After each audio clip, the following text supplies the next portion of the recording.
Welcome back.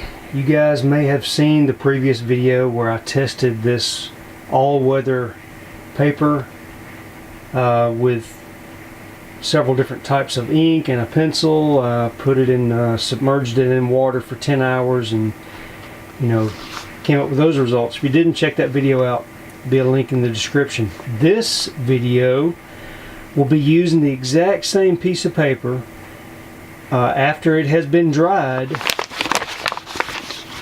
We're going to accidentally drop it in the washer.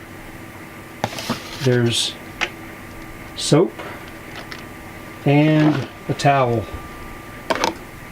Now we'll turn the power on, probably level 4 on the water, and we'll see what that thing looks like in about 47 minutes.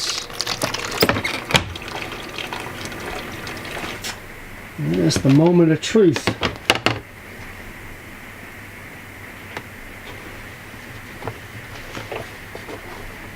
Okay,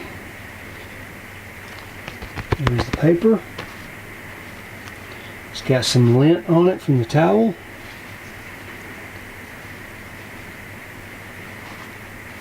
Right there.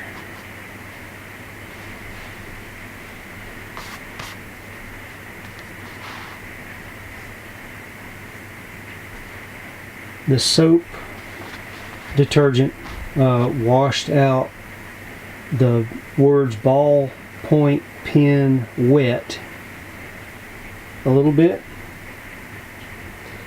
but where I wrote ballpoint pen dry and where I wrote number 2 pencil dry on dry paper is still very much intact. The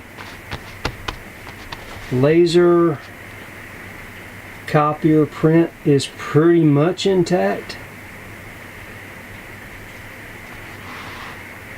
and the paper is not torn or mangled or in any way. There's a reason why I washed it with this particular towel, because for whatever reason the color in this thing's washing out. It looks like I used bleach, and I don't even use bleach. So I'd say that's pretty good. You know what would have happened if I just threw a sheet of copier paper in there? That'd be a mess. It'd be wound. I'd have to throw this towel away. So that's awesome. So if you write on your paper with a ballpoint pen or pencil on dry paper and you wash it, it's going to survive. That's the bottom line. That's it. That's all I got for you. Thanks for watching. I'm out.